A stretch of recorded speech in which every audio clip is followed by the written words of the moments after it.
Hello, everyone, and welcome back to the Culture Study Podcast. A little dramatic pause there to create some tension, but of course, you already know what this podcast is called. You saw the title and you tuned in. But guys, this is the second episode of my podcast. I'm your host, PD. If you are tuning in for the first time, I am a video producer, filmmaker, and I am also a Korean American, and I run a semi-successful YouTube channel called Forma Therapy. And on our channel, we check out K-pop music videos and we sort of analyze the music videos. We give our thoughts and opinions on the songs, but then we also go into a little bit of the cultural insight, whether it's the marketing, whether it's relatability, all these different things that are related to the Korean cultural zeitgeist, the pop culture, the Korean industry and business. Because I myself am Korean American and I am familiar with some of the industry workings. And so I try to give my thoughts and pieces on everything and anything K-pop. Now, the Culture Study Podcast is an extension, a branch out of that. And trust me, these podcasts will get a lot more interesting because I plan to bring on guests. I plan to bring on people to talk with. And I don't know, it's already the second episode and I'm already having trouble just doing this by myself. I think I might need to invest a little money and buy a podcasting mic and a mixer for somebody else because I think I need a co-host, but I also need that same level of quality. When I do interviews, I can't guarantee that they're going to be like pristine, amazing audio because if it was before the pandemic, I would not interview people over the phone, over Zoom or anything like that because I prefer just pristine audio. But right now with the situation that we are in, I can't invite people to my office. I can't have a sit down and just chat with people. So, unfortunately, that's going to be the case. But if I want a co-host, which I am seeking a co-host, if I want a co-host, I'm going to need at least my co-host to have the same level of audio fidelity. Now, in terms of just a co-host in general, I actually did reach out to Umu from React to the K. I thought she would be a great co-host because I think we are very similar in many ways, but also very different in many ways. And I think we have a nice little rapport when we speak. And she's also very inquisitive, very talkative, and she's great. I love having conversations with her. And out of all the K YouTubers, I think I'm kind of very close with her compared to a lot of other people. And I think she really gets me more than a lot of other people. And so I always love speaking to her, and we will have her on the podcast. We were discussing that she's going to be making several appearances very soon, so tune in for that. But I also wanted to thank people who tuned into the first episode. So the first episode on YouTube, I think currently has somewhere around 10,000 views. So that's a great number. That's a great number anyone could ask for a first episode, for a pilot episode. So I greatly appreciate everyone who did tune in. But when it comes to the podcasting world, let me just mansplain podcast to you. No, I'm kidding. But if you don't know, in the podcasting world, your numbers actually on iTunes and Spotify matter just as much as your YouTube numbers. And the ratio is much more different. So for our first episode, we had something along the lines of 300-ish downloads a day. And then I think overall, if I wanted to pull up my numbers, I think overall we had around 1,500 downloads. That's crazy. That's insane. So we had about 1,500, somewhere like 1,000, 2,000 people listening in via download. So thank you everyone who tuned in, and please be sure to, give our podcast like a 5-star review because that will also help us get sponsors. Sponsors are what helps keep the lights on, pay the bills. So I would greatly appreciate it because this podcast is about providing you guys with entertainment, providing you guys with some white noise, put some stuff on in the background. I would love to know how you listen to the podcast because I know most people, you are not just sitting there only listening to me. You are sitting there and you are either doing homework, you are doing the laundry, you are driving somewhere. Everyone has different methods to how they listen to podcasts. Me personally, I listen to podcasts either before I fall asleep, I put it on a timer. The iPhone Apple Podcast app has the ability to, in 10 minutes the podcast shuts off, and then you just while you're asleep. And then I always listen to it when I'm driving somewhere, even if it's like a short distance. I have a podcast playing in the bathroom. Maybe that's a little too much TMI, but I like to listen to podcasts basically whenever there is just a lull in silence. I can't handle silence, guys. I can't handle silence. Like, I like peace and quiet, but I don't like silence. I think there's a difference. Like, I don't want kids on my lawn, get off my lawn, you nosy kids, but I will be blasting some K-pop music 24/7, And speaking of K-pop music, this week I specifically did a lot of filming, and some notable new things I checked out. First of all, Stacy was incredible. I was a little bit late on that. I was a little bit late on Stacy, and I was late on I'm blanking on their name. The group that did Get That Boom. Why am I blanking on it? Secret Number. Yes, that's exactly who it is. See, if I had a co-host, my co-host would have called me out right there. It would have been a fun, nice comedic moment, but I don't have a co-host. So if anybody wants to be my co-host, submit your applications to no, we don't have a podcast email.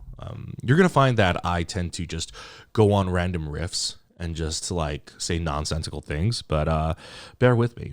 But I really enjoyed Stacy's debut. Stacy might be the only debut this year where I felt like, holy moly, this gives Weekly a run for their money. I think ultimately I'm going to give the crown to Weekly still, because it's not just about the music and it's not just about the debut. There's something about the girls of Weekly where I feel something in my heart for them that it's a magical thing. A lot of people stan a lot of groups, stan a lot of members. I don't necessarily quite operate that way. I'm Korean, and I've been listening to K-pop music since I was born. And I did not, quote unquote, stan a single group until 17's debut.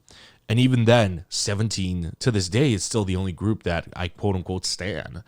Some other girl groups came really close. From Us 9 came really close, but, they had a long hiatus. Luna, I would say, is the closest thing there. I really love the members of Luna. And maybe I'll do a future podcast episode talking about my experience meeting Luna. And maybe I can do podcast episodes dedicated to specific artists and what it was like meeting those artists, because, I've met Luna, I've met Ace, Dreamcatcher, and my story for how I met a lot of these people are very, very vastly different, and the experiences are very vastly different. So, I think I tried doing that once on my YouTube channel called Storytime, but I just don't like seeing myself on camera. I could probably do a story time about how I met Luna and what it was like meeting each individual member and put it on YouTube, probably get a decent amount of views, and I can monetize that, right?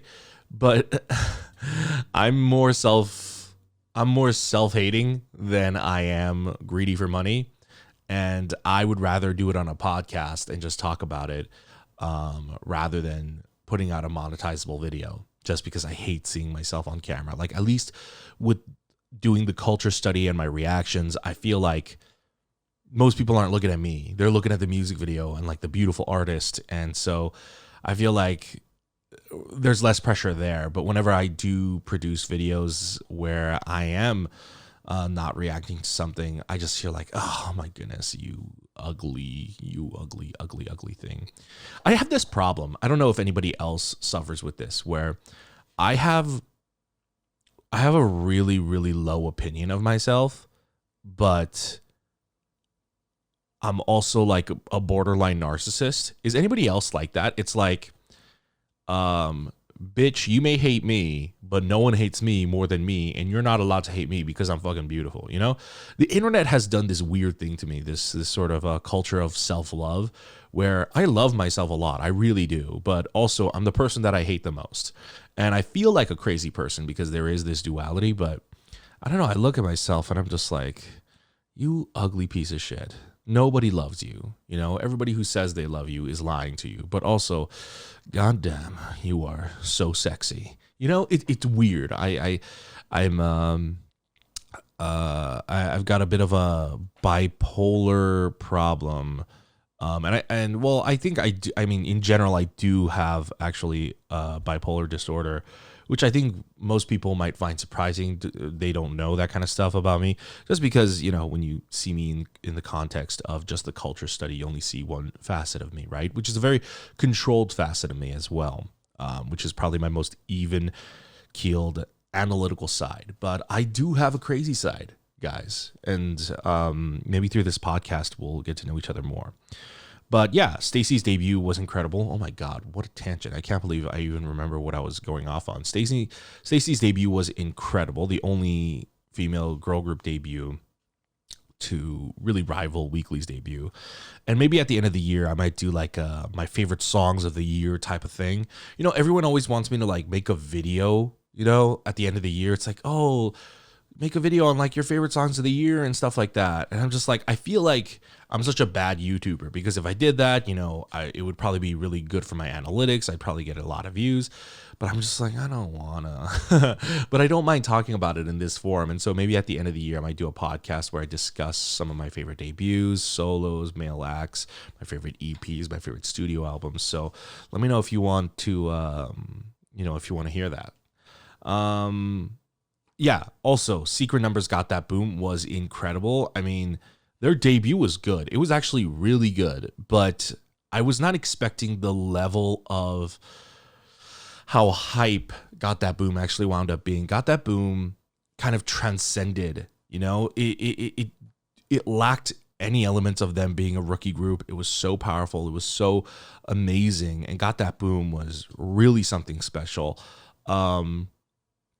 A lot of people tell me that the girl that I really liked vocally, her name is Denise, and she's from Texas, which a lot of people wanted to point out, which is odd because I knew a Denise from Texas. We had a huge falling out, but I actually knew a Denise.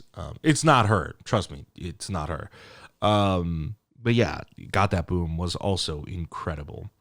You know, also, today I listened to some new releases. Momoland, Ready or Not.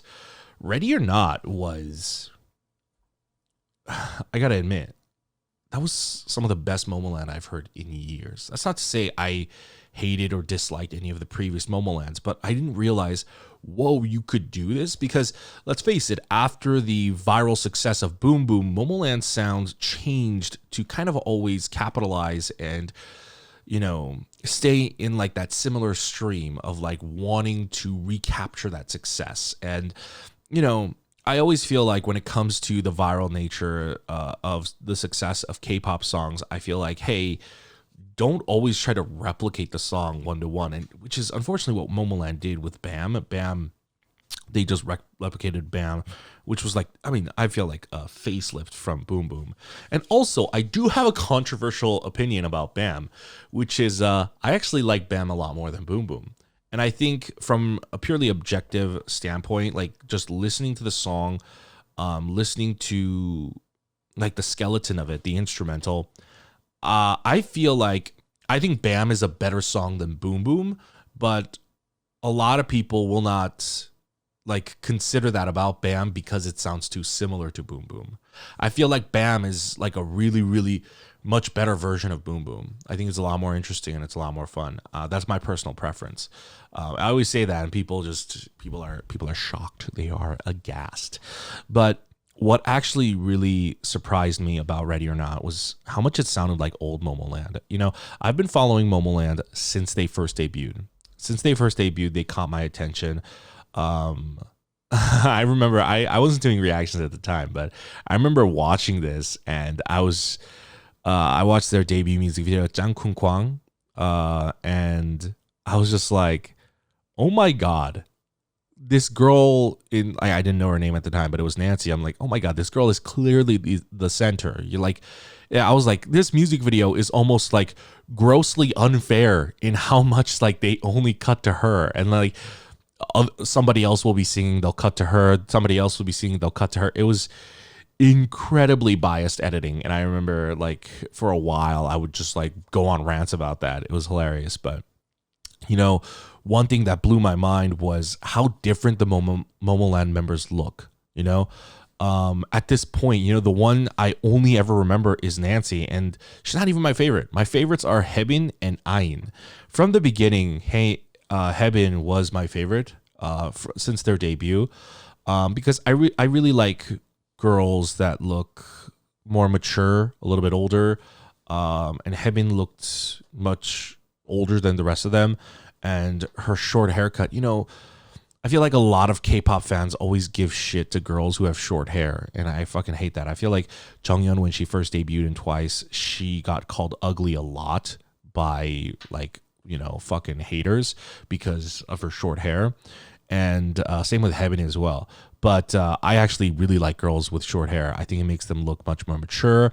I think it makes them look a lot stronger too. I prefer like much more stronger women as opposed to really feminine women. And I really liked Haebin from the beginning, but I did not recognize her in the Ready or Not music video. I gotta admit, there is a portion through the music video when you get towards the bridge where they have all these moments where they have all the members' names like written and pointing to them, and I realized who Haebin was, and then I was just so shocked because, like I said, looking back to old Haebin here in this video looks so, for lack of a better word, sexy. She looked really sexy, and I was just like, oh my goodness, I've never seen her like this, But it wasn't just her. It was also I.O.I as well. I really, really liked I.O.I starting from the Boom Boom era.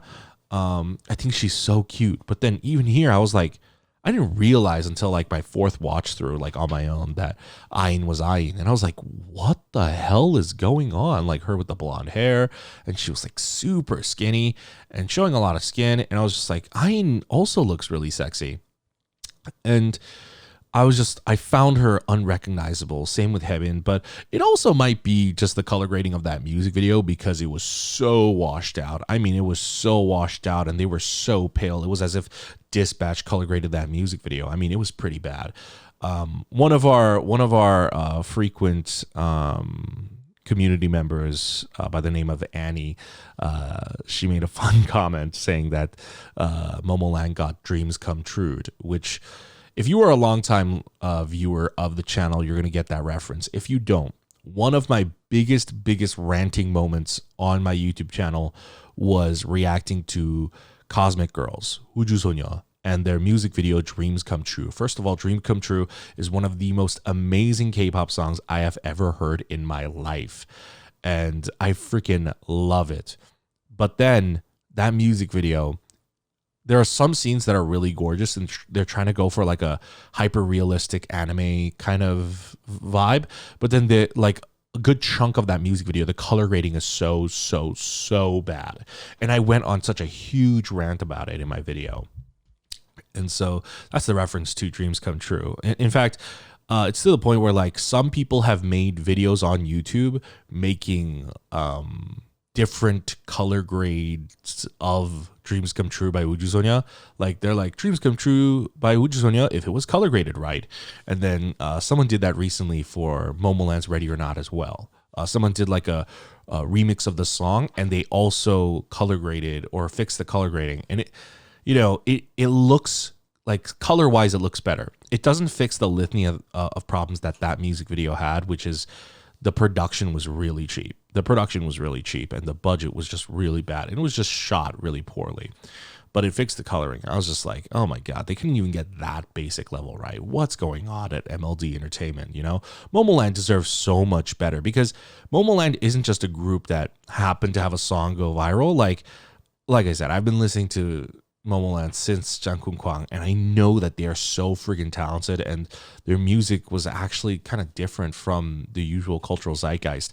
And so even to this day, you listen to Bam, Thumbs Up, and Ready or Not. Ready or Not feels like a hybrid of Jungkook Kwang and that sort of boom boom type of music, and it's a new direction for their music that I really love.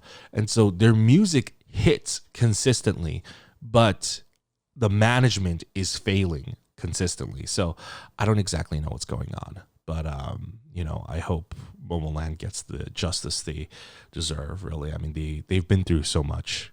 Yeah. Something else I checked out.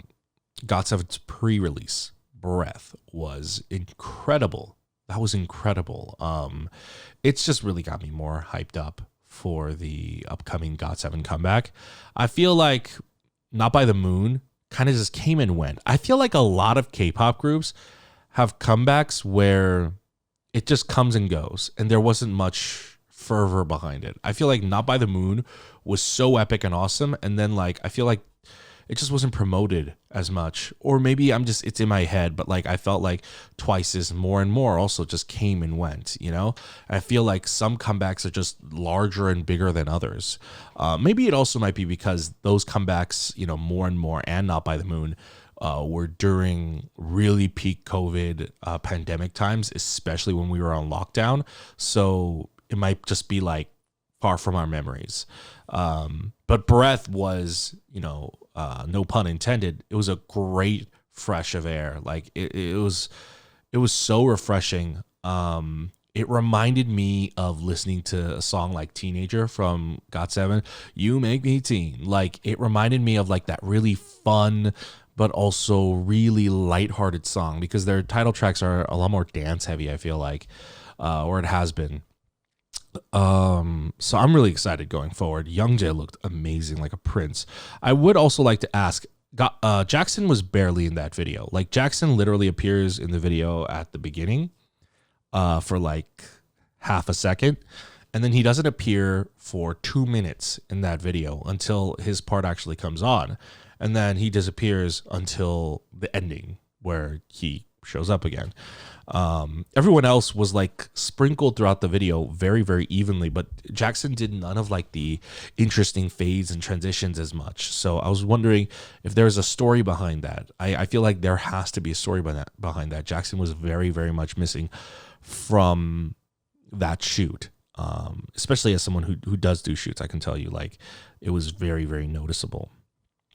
What else is in the news? Apparently NCT's album has a delay. NCT Resonance Part 2 has a delay because of a printing error, which makes me think, what the heck is a printing error? What kind of a printing error is so bad that they are offering exchanges and refunds for anyone who did purchase an NCT album? They can go back to where they originally purchased it, and they can return it or get an exchange. Nobody does album returns and exchanges, but that's got to be a pretty bad printing error, right? And so what I've seen online is that it was more so the printing of the photo booklet. I thought it was is it going to be some kind of a spelling error or something like that? But it's the way, if you have a photo booklet, it's there's a photo of Lucas, and half his face is on one page, and the other half of his face is on the other page, and it warps his face, it's down the middle. And same with Mark, I saw a photo with Mark where his neck looks weirdly cut off. And so apparently it's really bad enough that they are doing reprints of the album. The comeback isn't delayed, just the album. They recently released a music video called 90s Love. I'm going to be checking that out. By the time this podcast comes out, I will not have filmed it. I'm probably going to check it out afterwards, and then we're going to put it out on our channel. And of course, it is not going to have audio in it.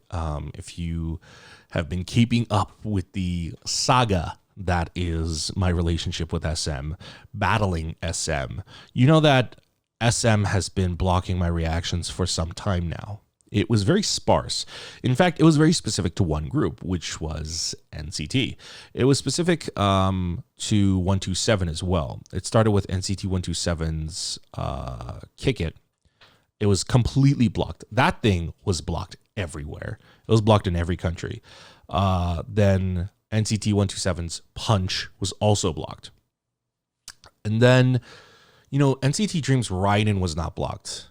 By the way, what a great comeback that was. I can't wait for another Dream comeback. The na na na na na na na na. It was really good. My wavy stuff has never been blocked. I don't know if that's going to change going forward. I don't think so. I'm actually going to give it a try whenever wavy next has a comeback. 1 second, I need to cough. See, this is the trouble of not having a co-host because... See, now I need a sip of my drink because I have been talking nonstop for 30 minutes. And it's a wonder that I didn't need to clear my throat or drink something before. That just goes to show you that I can talk a lot and speak off the cuff. And I don't want people to be bored in this podcast, so I keep talking because I want there to be like a stream of consciousness. But I really need to find a co-host. But yeah, so... Wavy was not blocked. And mind you, this was back in the day. This was like 4 or 5 months ago, right? And then within the past 2 months, things have started changing drastically. Irene and Sergey got blocked. When it got blocked, I refuted it. They unblocked it. Okay. That happens sometimes. It's just it just happens sometimes. I don't know how else to explain it. And then Super M started getting blocked. Super M started getting really blocked, and then again disputed it, unblocked, disputed it, unblocked. I think some of my Super M stuff is blocked in some countries though. And then like Super M's 1. I think 1 might be blocked in certain countries. No, I'm not sure. But then it really started picking up with NCTU's Make-A-Wish. NCTU's Make-A-Wish was straight up, it was insta-blocked. It was insta-blocked. If you just heard that annoying noise, that's my Amazon. That's my Amazon notification from my Echo. I had a package delivered, apparently. But I lost my train of thought. Oh, yeah. So then they blocked Make-A-Wish, which it's only available in certain countries. And... by the way, power of you guys, right? That video still got 100,000 views, even though it's blocked in America and Canada and other parts of the world. So shout out to the non-American K-pop fans. You guys are killer. But then they started blocking Temin's Criminal. Temin's Criminal was blocked. I had to refute it, and then it was unblocked. But it's just like now I don't know how many videos in a row, but every single one of my SM videos has been blocked since Irene and Sergey. And so, it's an arduous process, and I don't know why SM is necessarily targeting me, because I found out recently, like Desi, Briss, FO Squad, their reactions to NCTU's Make-A-Wish are still up, but mine's not. Right, theirs is still available in the U.S., but mine's not. I don't know what exactly the difference is, and people are gonna say, maybe it's because they pause more in their reactions, or that has nothing to do with it. That is not that. First of all, that's not how copyright works, and that has nothing to do with it. And I made this a very public thing a couple days ago, and I wanted to know, are any other YouTubers going through this? And I had an overwhelming response of a handful of other YouTubers come out and say, hey, this is happening to me too. This is happening to me too. And I got some notifications of some people making posts like, I don't know. It's hard to have any kind of foresight because I'm me, and like we've established previously on this podcast, I have a very low, shitty opinion of myself. But a lot of people look up to me, apparently. I don't want to like toot my own horn, but I don't know, like I think it's really actually starting to hit me now with this happening and going forward, and the response I've seen. Like, when I was on social media, I used to be way more fucking liberal with whatever I said, As you can hear now, I curse like a sailor. I am censoring myself right now, by the way. The occasional fucks you hear, it's because I can't control it. But in general, I am being like very censored of myself. Just because I know that, a lot of underage people do watch my videos now. Before, I didn't believe that. People used to say like, oh, like, you're being so R-rated. And I'm like, who gives a fuck? But I didn't realize, like, I see some comments from people saying like, oh, me and my mom watch your videos all the time. And I'm like, oh my God. Oh my God. Like, that must be so awkward. And like, I've gotten messages like now from like teachers saying they show my videos to their class. And I'm just like, what? I'm not a real YouTuber. Like, I don't matter. But I don't know. I guess some people think I do. And with this whole SM thing, several people, like other YouTubers, have tagged me saying, hey, I think going forward, SM has been doing all of this, blah, blah, blah, blah, blah. So going forward, just like form of therapy, I'm going to just remove the audio. And I'm just like, oh, wow, okay. And then someone else was like, hey, I'm going to make like a spill the tea video because SM's like blocking so many videos. Like, I don't know what's going on. I'm worried about Form of Therapy's channel getting taken down. So I'm making a spill the tea video. I'm like, what? People are making these kind of videos regarding me? Stuff that's happening to me? Like, I sometimes on Instagram, like my social media manager will send me like images of like, oh, look at these people making like these info like graphics about you and what you said. And like, I don't know, like, does my opinion really fucking matter that much? Like, I don't know, like, I'm just some person sitting in front of a camera just giving my thoughts and opinions on subject matter. I just happen to have a fascination with the industry, and I just have just like an innate relationship with marketing and just like kind of like, I don't know. I guess I've just always analyzed artists' career, not just musicians, but actors and stuff like that. I could go on like a whole rant. Obviously this is a K-pop podcast, but I could go on a whole rant about, the concept of box office poison. If you guys even know what that is. Like, box office poison is a term for an actor who, if you put that actor in a movie, that movie's going to fail. And someone who's considered box office poison is Jai Courtney. Jai Courtney is considered box office poison. Then you've got Taylor Kishner, but that's like a whole different thing. And I would love to do a podcast like that. I do sort of have a podcast like that. I have a pop culture podcast called The Fan Attic with my friend Jared. You guys might know Jared. He's a trumpet player on React to the K's channel. But we've gone quite close. But if you guys want to listen to that podcast, that's available not on YouTube, but it is available on all podcasting platforms. It's called The Fan Attic, ATTIC. Anyways, yeah. So, I've seen a great rallying of support from people saying like, this is bullshit. Why is SM doing this? Listen, ultimately, I don't know what it is, but we're figuring it out. We're working our way around it. We're just removing audio. And, I saw this one comment. They're like, oh, boo-hoo, a YouTuber can't profit off of another artist's work. Which, first of all, I can't believe in 2020 there is still this misconception that reactors are making money off of reactions. And I'm not. I make $0.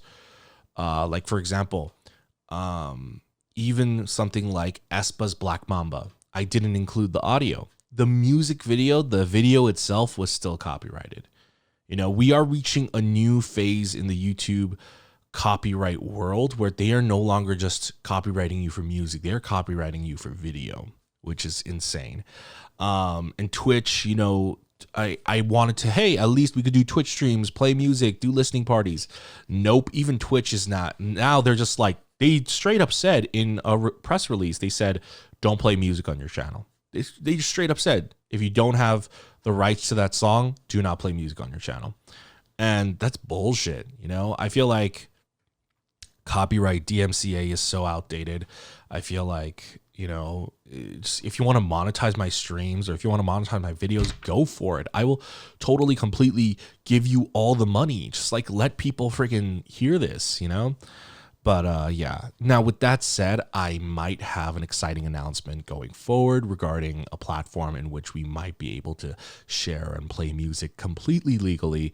But that's in the works. And if it does go through, I will definitely announce it on this podcast. So, be sure to subscribe to this podcast, for any kind of future announcements and stuff like that. But, oh yeah, hold on.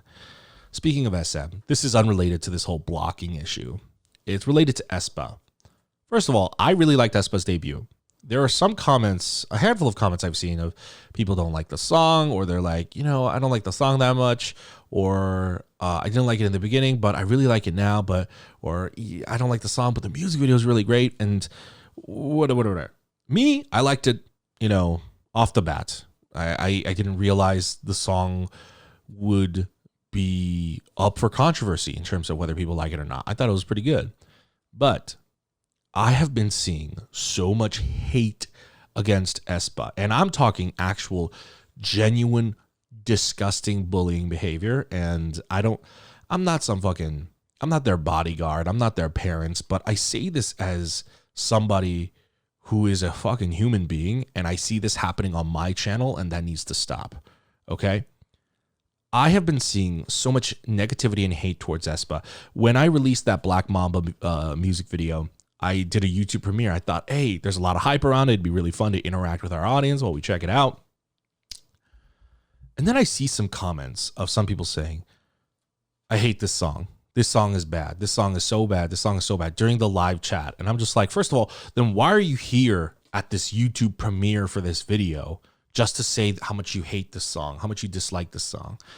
And then, everyone's like, hey, leave if you're going to say that kind of stuff. And they're like, oh, it's just my opinion. I can say whatever I want. And it's like, yes, you can say whatever you want, but that doesn't mean you're not an asshole. You know what I mean?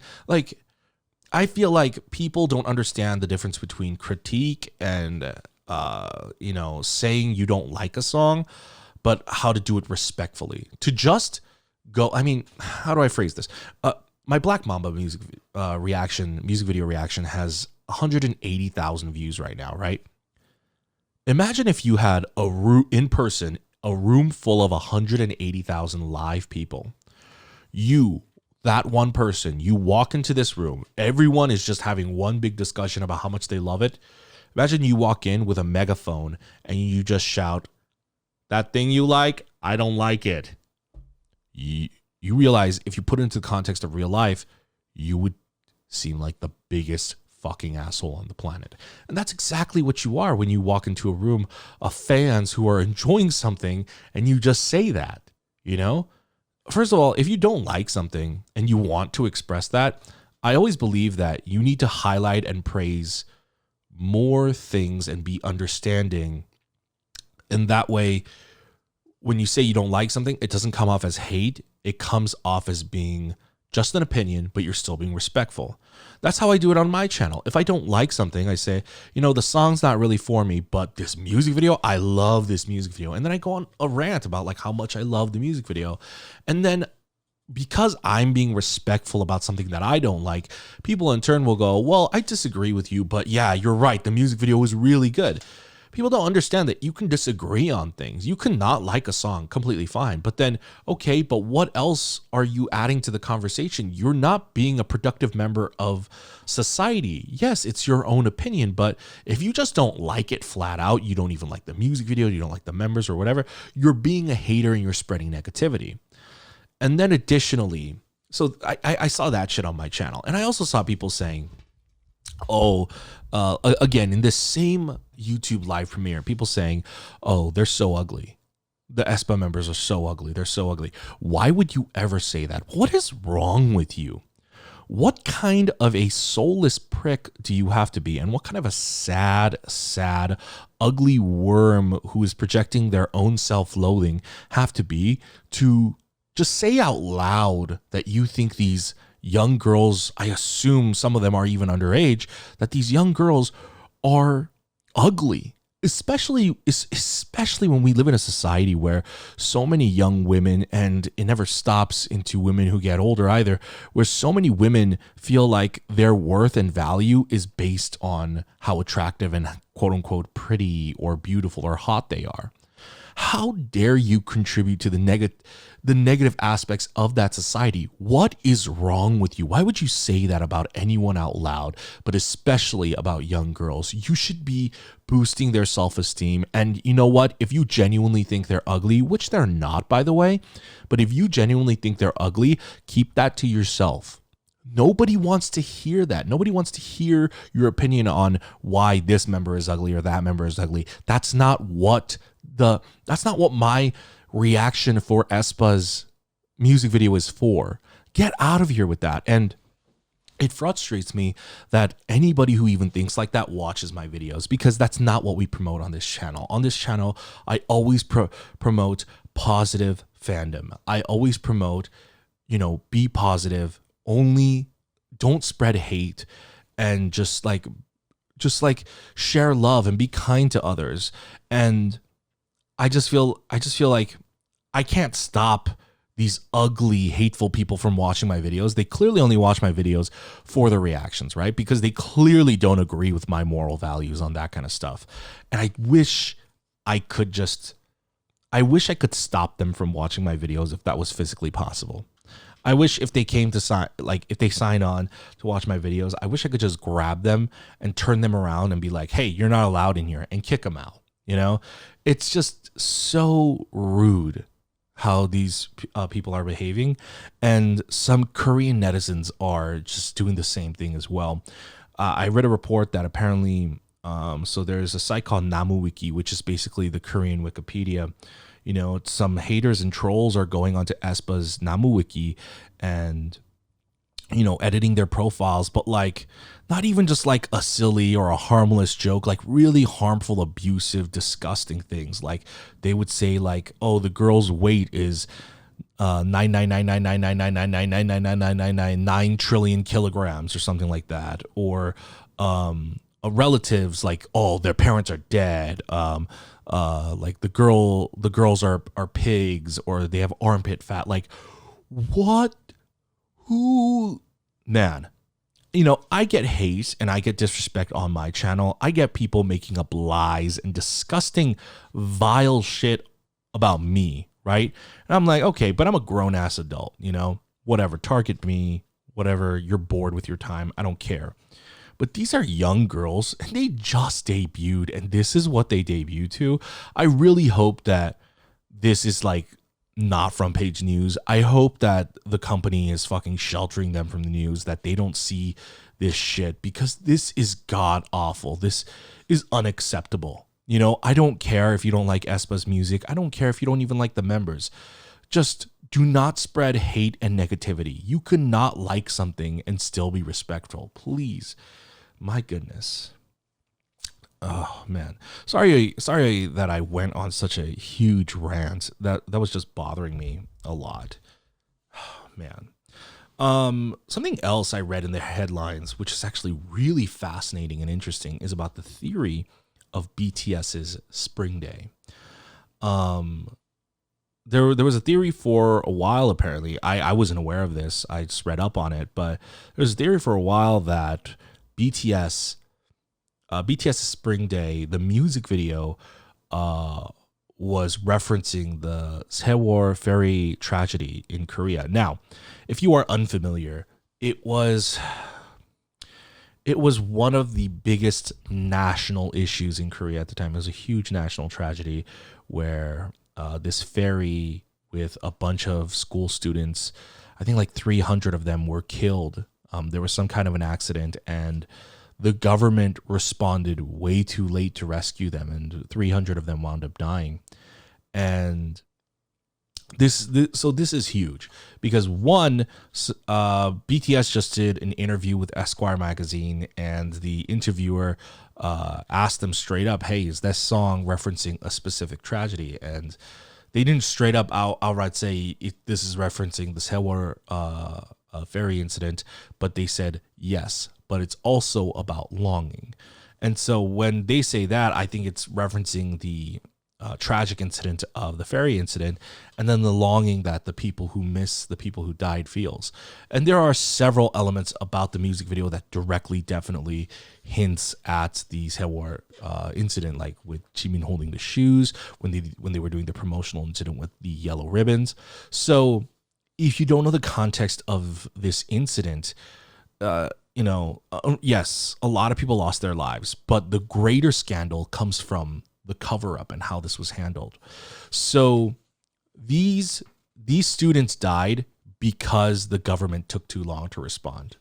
They genuinely, and so there was a huge backlash, and a lot of Korean media, not Korean media, the people from the entertainment industry spoke out against the government. They criticized the government. They were like, this is your fault. You took too long. These children's deaths are on you.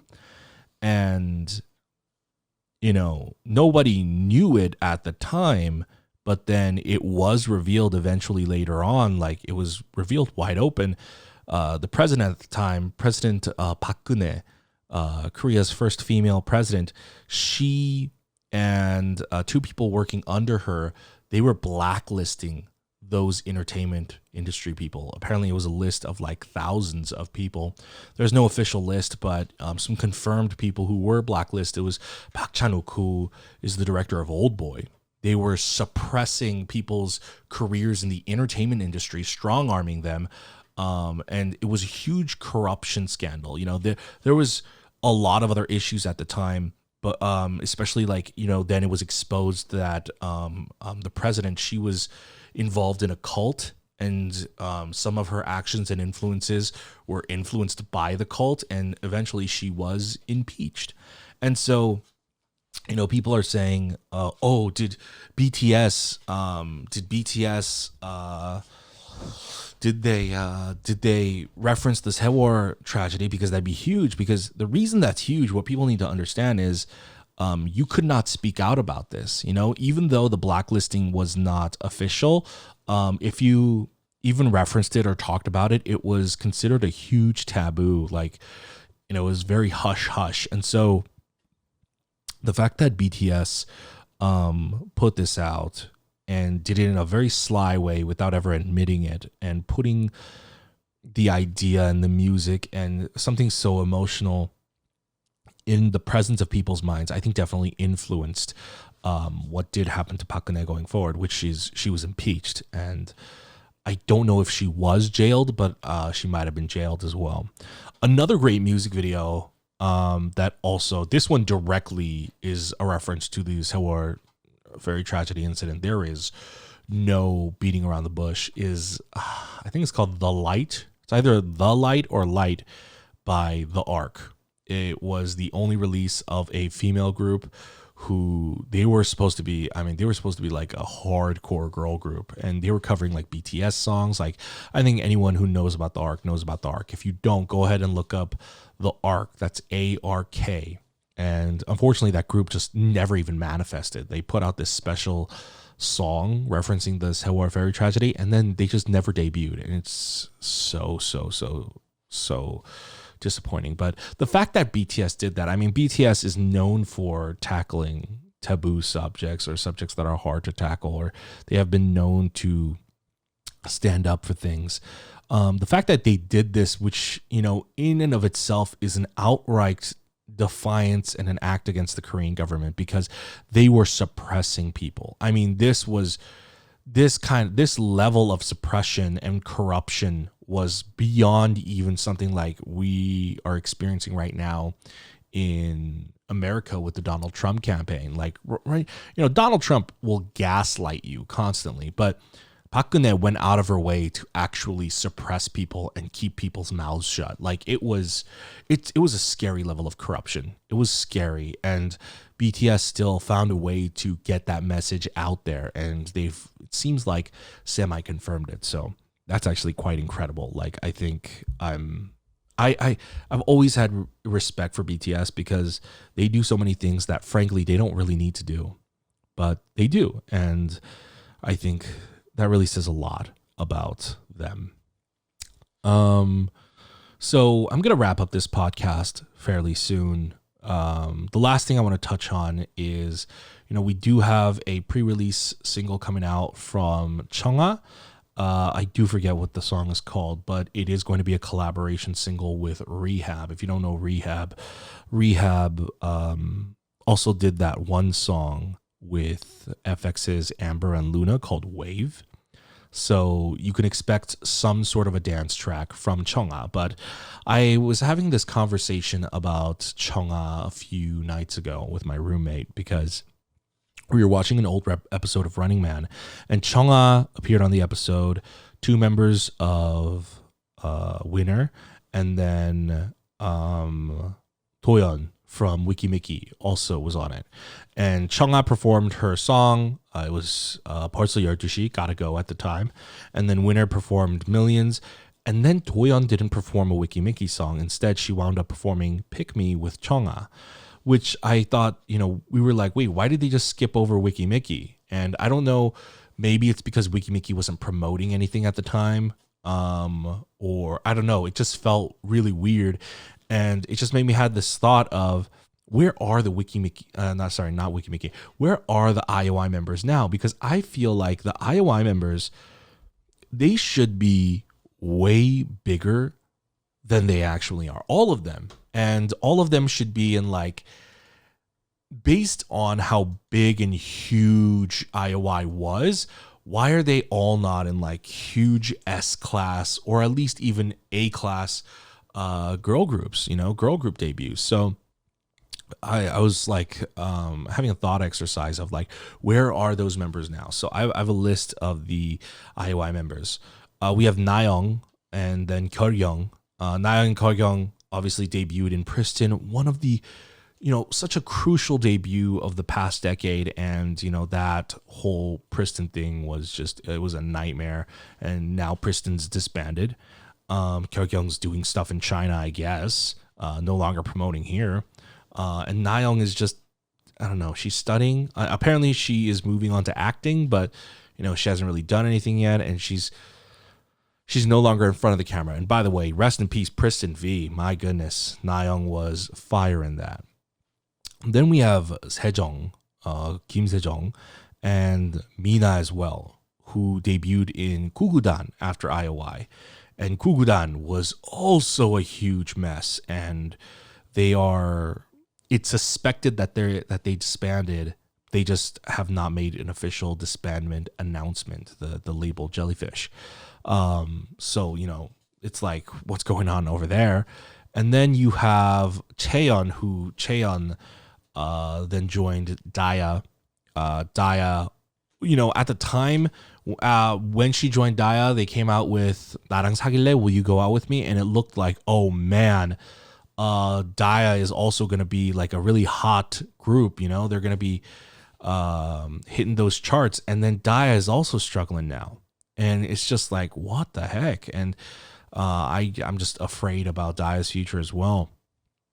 And then I don't even know if Cheon is still with Daya because Daya lost so many members. Then you have Yoojung and Doyeon with Wiki Mickey, who Wiki Mickey is not a huge group. They are still working at it and they are still struggling. They are still trying to build popularity.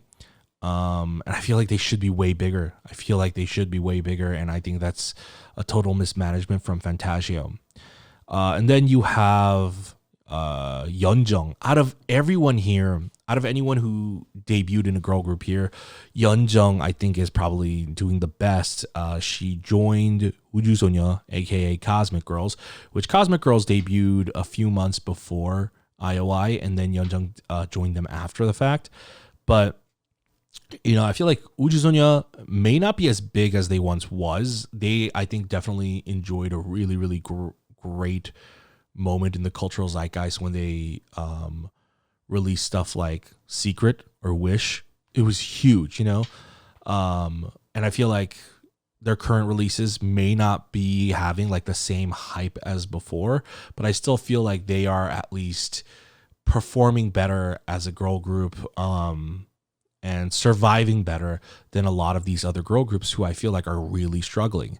And then you have Chun So-mi, who wound up debuting in no girl group, and she kind of bounced around for a really long time and then finally debuted solo. And even her solo debut, I feel like the Black label is not just promoting her well. So I don't know what's going on there. I came to the conclusion, like in this discussion, we were like, wow, the most successful, like hands down, like the most successful out of I.O.I right now is Chungha. I mean, Chungha she hit that cultural popularity, like, and I was so surprised because when Chungha first debuted, it was, me and many other people were like, why did she debut solo? Like, she should have just debuted in a group. And she wound up not debuting in a group, and even her debut song "Why Don't You Know," I thought was just like, okay, it's fine, but it just feels like a typical cookie cutter commercial EDM song. And then progressively with each release, it's like, oh, this is better, oh, this is actually good. And then Gotta Go was a cultural reset. Gotta Go was a cultural reset, and then she capitalized on that with Snapping. You thought, oh, wait a minute, she can't do better than Gotta Go. Then she did Snapping. And then Stay Tonight was yet another cultural reset. I am really annoyed by the pandemic. Obviously, there are a lot of things to be disgruntled with regarding the pandemic, but specifically regarding Chungha's career.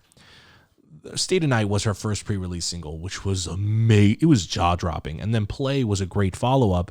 And then she was supposed to release her album, and it would have been such a good slew of releases. She had such good momentum, and then the pandemic caused her to delay her comeback. And so her album, I believe, has been pushed to 2021. I think it might be January 2021 or early 2021.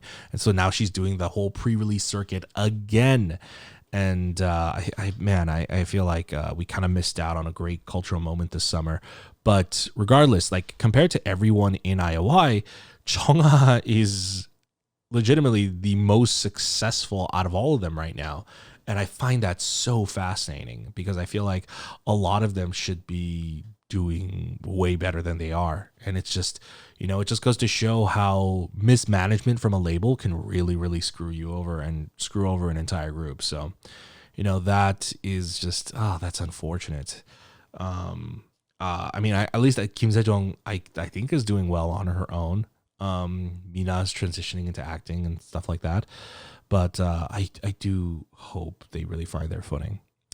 Anyways, I think I'm going to wrap up the podcast here. This has been a nice, fun, intimate talking session, but I can't really go on any further without a co-host. Like I said, with a co-host, it's nice to do a little back and forth, have a little bit of a debate. And like I said, I will be searching for a co-host, but I wanted to put this podcast out there, get it started, get the conversation going so it is in people's minds that this is a podcast. And, we're changing up the format. I'll announce it in the next video when we choose an official date, but I'm sort of changing release dates to see what performs best and what people will prefer.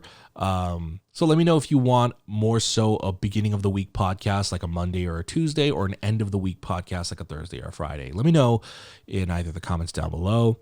If you're watching this on YouTube, if you're watching this on Apple Podcasts or Spotify, please consider subscribing and also leaving us a 5-star review. Anyways, that's it for this episode of the Culture Study Podcast. Thank you very much for listening, and I'll see you guys next week. Bye.